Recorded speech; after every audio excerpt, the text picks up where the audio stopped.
Sir గతంలో BRS ప్రభుత్వం ఉన్నప్పుడు కూడా మాకు ఎటువంటి సాయం చేయలేదు, అందుకే దానికోసం బీఆర్ఎస్ని అయితే గద్దె దించామని చెప్పేసి అన్నారు. ఆ గద్దె దించిన తర్వాత కూడా ఇప్పుడు కాంగ్రెస్ ప్రభుత్వం ఎన్నైతే హామీలు ఇచ్చిందో ఆ హామీలు నెరవేర్చట్లేదు అని చెప్పేసి అన్నారు. మరి ఈ హామీలు నెరవేర్చకపోతే గద్దె దించే ప్రయత్నాలు అయితే చేస్తుంటారా? సీఎం రేవంత్ రెడ్డి గారు ముఖ్యమంత్రి అయిన తర్వాత ముఖ్యంగా డీజిల్ బండ్లను తీసేస్తామని అన్నారు. అంటే డీజిల్ బండ్లను తీసేస్తామంటే నేను 2021లో డీజిల్ బండి కొన్న తర్వాత కష్టపడి అట్లా ఇట్లా తిప్పలపడి నెల నెల ఈఎంఐలు కట్టుకుంటూ పిల్లల ఫీజులు కట్టుకుంటూ రూమ్ రెంట్ కట్టుకుంటూ బతుకుతున్నాం. ఎలాగోలా బతుకుతున్నాం.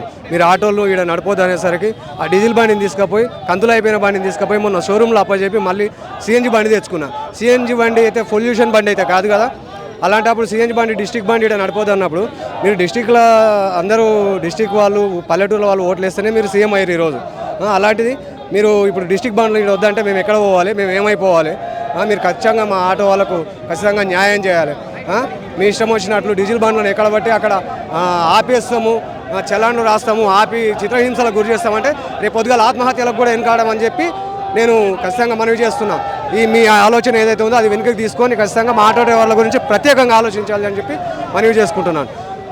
ఇక్కడ చూసుకున్నట్టయితే ఆటో యూనియన్కి ఇచ్చిన హామీలు నెరవేర్చకపోతే ఆత్మహత్యలకైనా వెనకాడు, అలాగే ఇప్పటికే చనిపోయిన వారికి సరైన రీతిలో న్యాయం చేయాలని చెప్పేసి ఆటో యూనియన్లు అయితే చెప్పడం జరుగుతుంది.